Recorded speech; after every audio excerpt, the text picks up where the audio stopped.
Frostbite wasn't what terrified Ella Jenkins as the Wyoming blizzard swallowed the horizon. It was the empty space in the snow where her partner's footprints used to be. Stranded with no tent, no radio, and -30-degree winds howling, her only choice was to build a fortress of ice or die. Late November in the Wind River Range is a landscape devoid of mercy. The air is thin enough to make your lungs ache, and the cold possesses a razor-sharp quality that cuts through synthetic layers like paper. Ella Jenkins, a 32-year-old botanist, knew the risks of a late-season backcountry trek, but she had trusted Donald Mitchell. Donald was a seasoned mountaineer, or at least, that was the persona he had fiercely cultivated. They had been dating for 8 months, and this 5-day expedition was supposed to be their ultimate bonding experience. Instead, it became the prologue to a nightmare. The barometric pressure began dropping precipitously on the morning of day 3. Dark, bruised clouds crested the granite peaks, moving with unnatural speed. The forecast had predicted a mild dusting, but the metallic taste in the air told Ella a different story. A massive frontal system was barreling toward them, carrying the kind of deep freeze whiteout that regularly claims lives in the American West. They had set up a temporary camp near a frozen glacial tarn. "I'm going to gather whatever deadfall I can find before the snow starts," Ella had told Donald, pulling her insulated gloves tight. "Get the four-season tent anchored." Donald had nodded, his face pale, eyes darting nervously toward the darkening sky. "Don't go far." Those were the last words he spoke to her. Ella hiked about a quarter-mile down a rocky scree slope, hunting for dry timber in the tree line. She was gone for 45 minutes.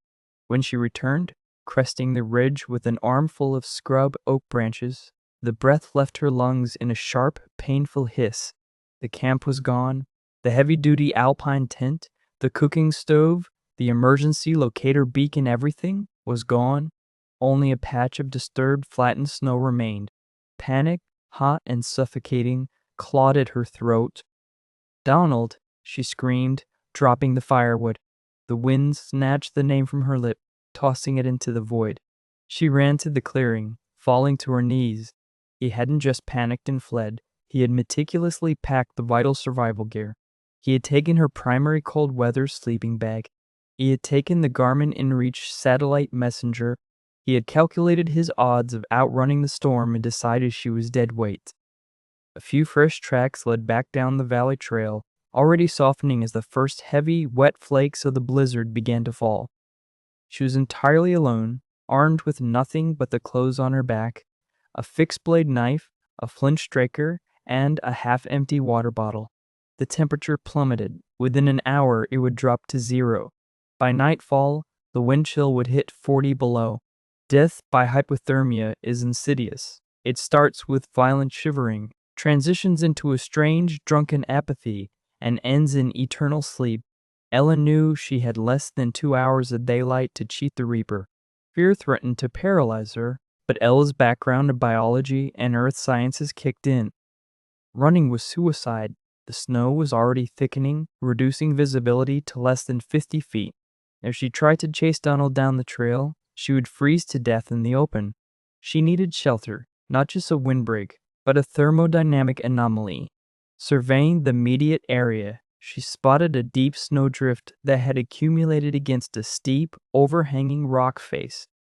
Beneath the snowline, jutting out near a frozen creek bed, were massive patches of tall, thick cordgrass and dried reeds that had died back in the autumn.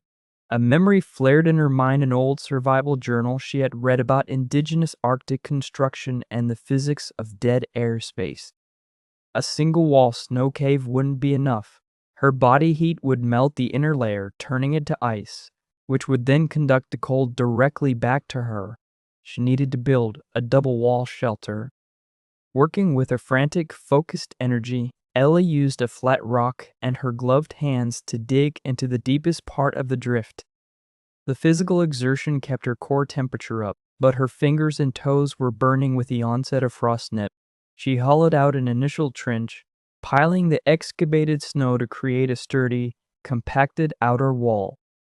It was exhausting, back-breaking labor. Every breath burned like inhaling broken glass. Once the outer shell was formed a dome, roughly 5 feet high and 6 feet across, she didn't stop. Ella rushed to the creek bed, furiously hacking at the dead, dry cordgrass with her knife. She gathered massive bundles of the hollow fibrous material. It was nature's perfect, fiberglass lightweight and full of microscopic air pockets. Returning to her snow trench, she began the most critical phase of her engineering. She built a secondary, smaller dome of compacted snow inside the main shell, leaving a gap of about 8 to 12 inches between the inner and outer walls.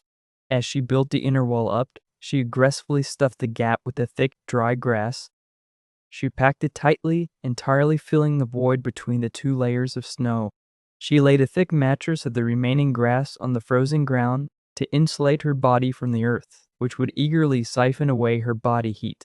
By the time she finished constructing the narrow entry tunnel and sealing the roof with more snow and grass, total darkness had fallen.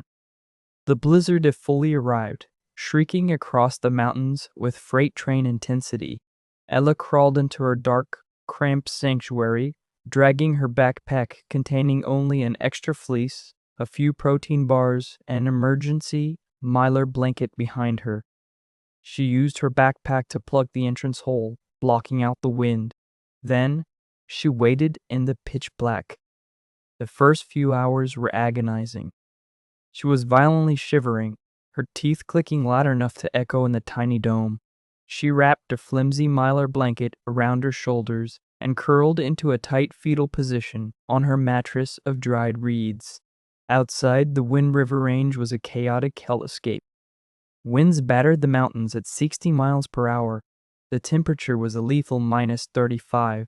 But then, the miracle of physics began to take hold. The double wall design was working.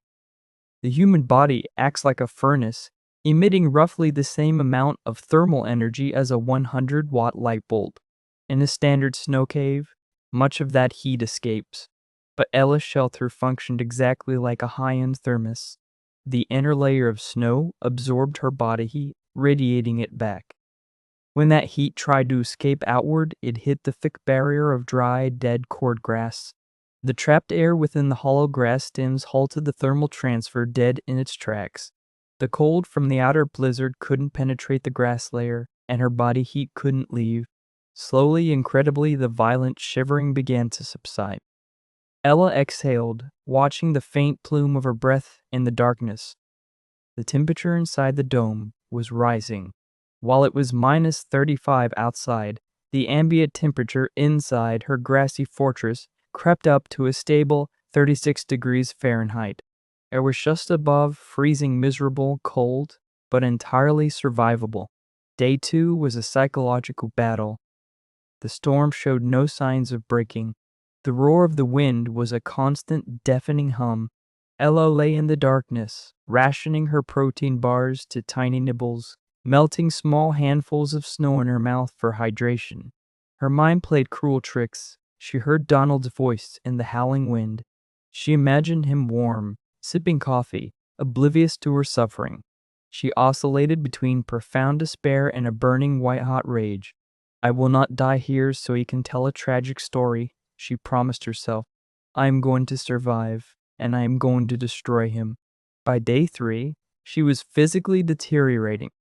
Dehydration was setting in, and her muscles cramped painfully from being confined in the small space. The air grew stale, forcing her to periodically use a stick to poke a tiny ventilation hole through the layers of snow and grass, letting in a bitter blast of fresh oxygen before plugging it again. The insulation held. The dry grass trapped between the ice walls refused to let the deadly cold touch her.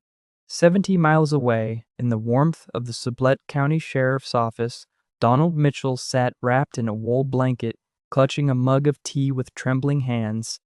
He had managed to hike out just as the storm hit, abandoning his gear near a trailhead where he was picked up by a passing snowplow. "I tried to save her," Donald choked out, rubbing his eyes to produce tears for Sheriff Brody.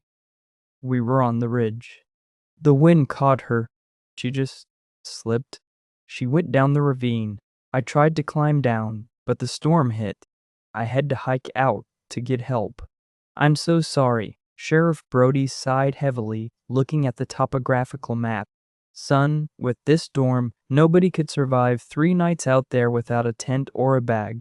We'll send search and rescue up when the weather breaks, but it's a recovery mission now. Donald nodded, burying his face in his hands. He had the narrative perfectly rehearsed. He was the tragic survivor. No one would ever know he had packed the gear while she was gathering wood. The mountain would keep his secret. On the morning of the 4th day, the shrieking wind finally died. Inside the shelter, Ella woke from a fitful, shallow sleep to utter silence. She pushed against her backpack, breaking through the dense wall of snow that had drifted over her entrance. Blinding, brilliant sunlight flooded her vision. She crawled out of her tomb. The world was unrecognizable, buried under 3 feet of fresh powder. She was weak, dizzy, and dangerously dehydrated, but she was alive. Knowing she couldn't hike out in deep snow in her weakened state, Ella gathered the brightly colored wrappers from her protein bars. Using her knife, she cut strips from her bright blue fleece jacket and tied them to the longest branches she had gathered days ago. She planted them in a wide circle around her shelter, creating an unmistakable distress signal against the blinding white canvas. Then she waited in the sun. At 2:15 p.m., the rhythmic, heavy thumping of rotor blades echoed off the canyon walls. Pilot Greg Harrison of the local search and rescue team was flying a grid pattern, expecting to look for a body half buried in a ravine. Instead, his co-pilot spotted a splash of bright blue fabric waving frantically in the wind. "Base, this is Rescue 1. We have a visual. You're not going to believe this, but we've got a survivor. Repeat, we have a live survivor." When the chopper landed, the medics rushed out, expecting to find someone on the brink of death. Instead, they found Ella Jenkins standing on her own 2 feet, clutching a piece of dried cordgrass.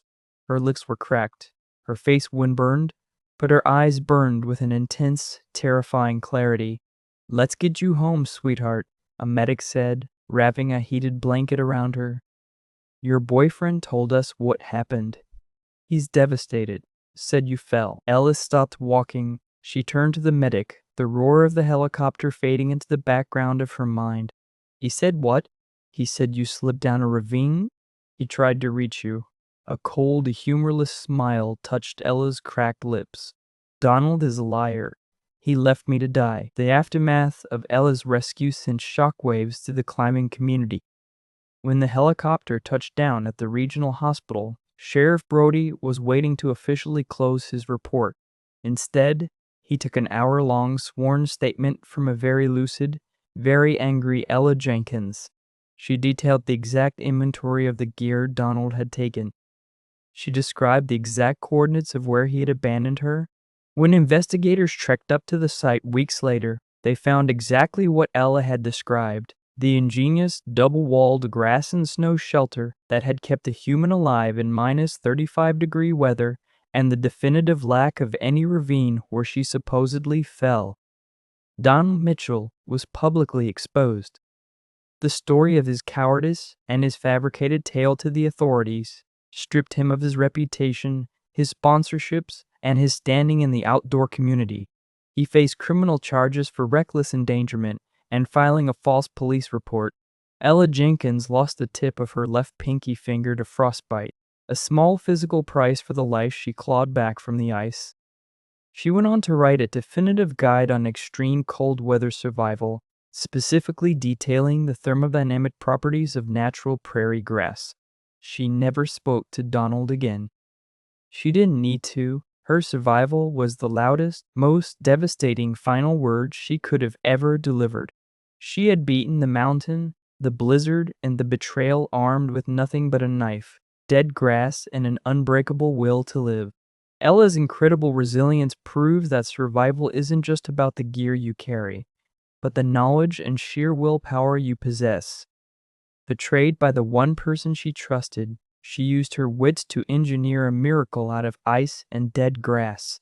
If this story of ultimate survival and karma kept you on the edge of your seat, smash that like button, share this video, and subscribe for more thrilling real life stories.